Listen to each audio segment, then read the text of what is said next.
Hi. What I've got here is a little Colt Police Positive Target in 22 long rifle.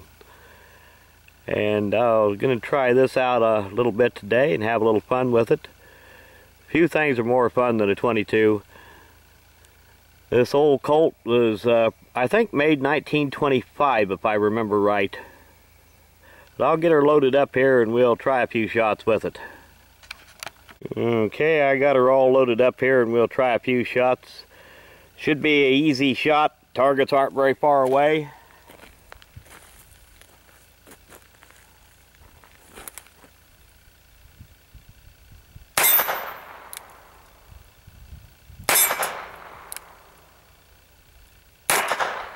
And I missed one anyway.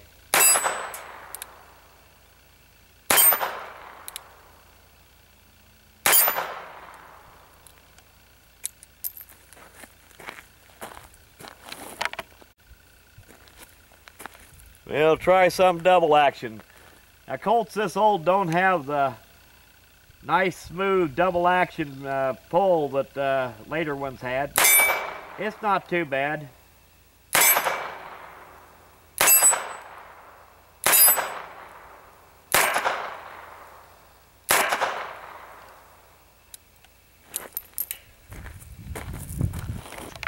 Let's see if we can get a side view of this old beast.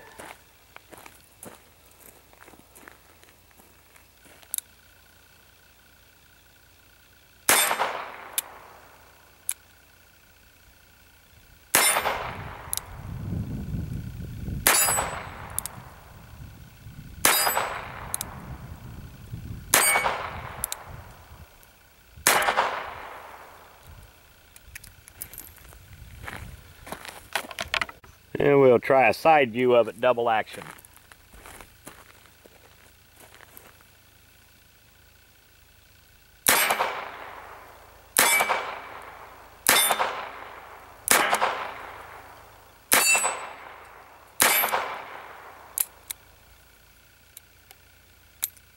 For its age, it's still a good shooting gun. Now this little Colt Police Positive Target, if I remember right, this was made in 1925, I believe. I wouldn't swear to that. I'd have to look it up to be sure. Get these markings to show up here. It's not collector grade by any means. It's got more than a little wear on it. And a big chip out of one of the grips. But it's still a good shooter. Get the rest of the markings to show up here. And unlike more modern revolvers, this one does have adjustable sights, but they are different than modern revolvers. As you can see here, your rear sight is adjustable for windage only. Just by loosening this screw and being able to bump that side to side. And your front sight is adjustable for elevation. And this used to be fairly common on guns with adjustable sights, but you don't see this very much anymore. But it's a 6-shot, 22 long rifle.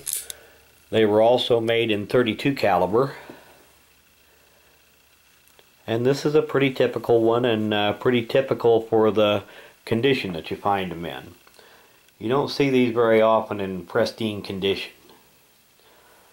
Back then nobody thought about, just getting a revolver and shooting it occasionally and putting it away, and back then they got used a lot. And over the years this one here has seen its share of use. And like all the Colts, the cylinder release moves back instead of forward like it does on a Smith & Wesson. The ejector rod is free floating. The sights are, for the era that this gun comes from, the sights are pretty good. By today's standards, they're kind of so-so.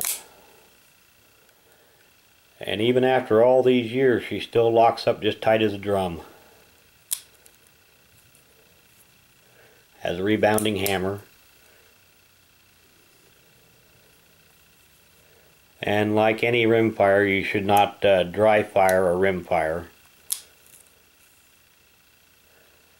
But quite some time back I did a non-shooting video with this one that has a lot more information about it, and I will put a link to that other video into the description of this video. If you want a little more information about it, you can go check it out. But I wanted to do an end of video shout out here, and this one's for NeverEnuffAmmo, and I'll put a link to his channel in the description of the video. So if you get a little free time, go check it out. Thanks for watching.